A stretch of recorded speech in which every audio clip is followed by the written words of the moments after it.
Olá. Bem, hoje a gente vai analisar um material bastante intrigante chamado texto colado. Isso. A premissa dele é bem ousada, né? Diz que vai revelar um dos maiores segredos de todos os tempos. Exatamente. Algo sobre os hebreus israelitas que teria ficado escondido por séculos. O ponto central do argumento é que a identidade real, original dos israelitas da Bíblia foi, assim, suprimida. Suprimida. Sim. E que essa identidade pertenceria, na verdade, aos descendentes de africanos escravizados aqui nas Américas, que hoje a gente conhece como negros. Que afirmação forte. Muito forte.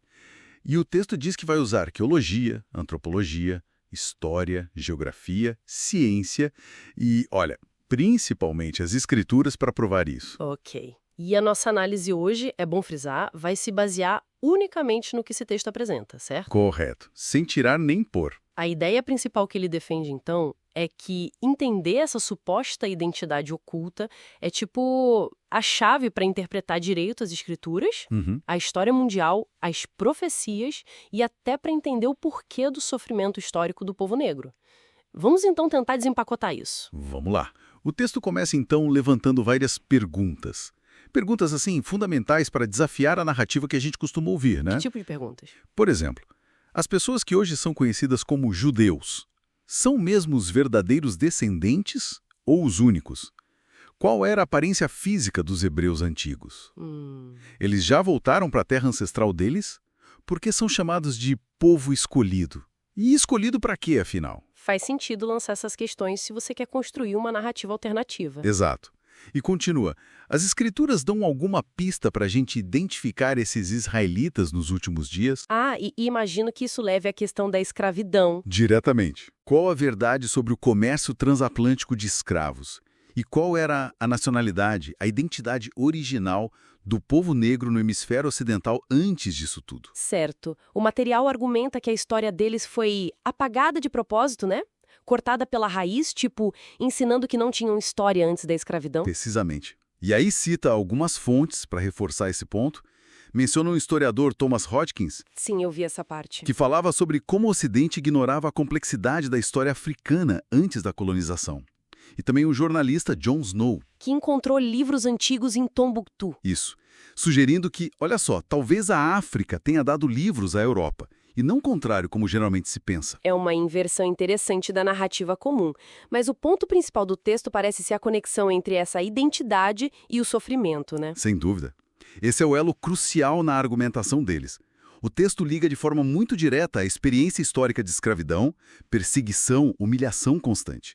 A identidade israelita. E como ele faz essa ligação? Bem, ele pergunta, por que esse sofrimento todo persiste, sabe? Através de gerações. Será que a causa é só política, social, ou tem algo mais fundo, talvez espiritual? Espiritual. É. E é aí que eles trazem a Bíblia de forma bem específica. Mencionam Deuteronômio 28, versículo 46. Deuteronômio 28, 46. O que diz essa passagem na interpretação deles? Eles interpretam como um sinal. Quer dizer, o próprio sofrimento extremo e contínuo seria a marca, o sinal bíblico para identificar os verdadeiros israelitas no fim dos tempos. Entendi. Então, pela lógica do texto, não adianta só buscar soluções políticas ou sociais. Exato, porque a raiz do problema seria mais profunda, espiritual, ligada a essa identidade e talvez a maldições bíblicas por desobediência a Deus, segundo o texto. Certo. É uma reinterpretação bem específica do sofrimento através dessa lente bíblica. E tem mais, né? O texto fala de uma missão. Sim, isso é fascinante também. O texto afirma que os hebreus israelitas, que ele identifica como os negros das Américas, teriam uma missão especial, dada pelo Altíssimo. Uma missão? Qual seria? A de guardar a palavra de Deus e ajudar a trazer os perdidos de volta para ele. Encaminhar de volta. Entendo. E o texto argumenta que é justamente por causa dessa missão e dessa identidade que eles teriam sido tão perseguidos. Que as tentativas de apagar a história e a cultura deles seriam, na verdade, uma forma de impedir essa missão. Então, as adversidades seriam uma consequência direta dessa identidade e dessa tarefa divina. Essa é a alegação central do texto, sim. Ok. Então, para resumir o que o texto apresenta, Ele pinta um quadro onde a identidade dos israelitas antigos foi, de alguma forma, transferida ou pertence originalmente aos povos negros das Américas. Exato. Apresenta isso como uma verdade que foi escondida e que seria a chave para entender duas coisas principais: o porquê do sofrimento histórico tão particular desse grupo e também uma suposta missão divina que eles teriam.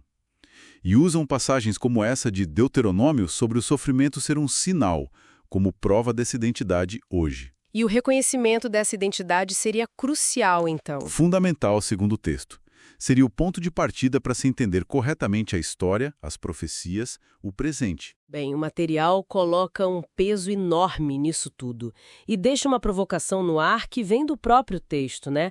Fica a reflexão: se uma história e uma identidade foram mesmo obscurecidas dessa maneira, como eles alegam? Quais seriam as implicações reais, profundas, se isso fosse redescoberto, tanto para a compreensão do passado quanto do nosso presente? Pois é.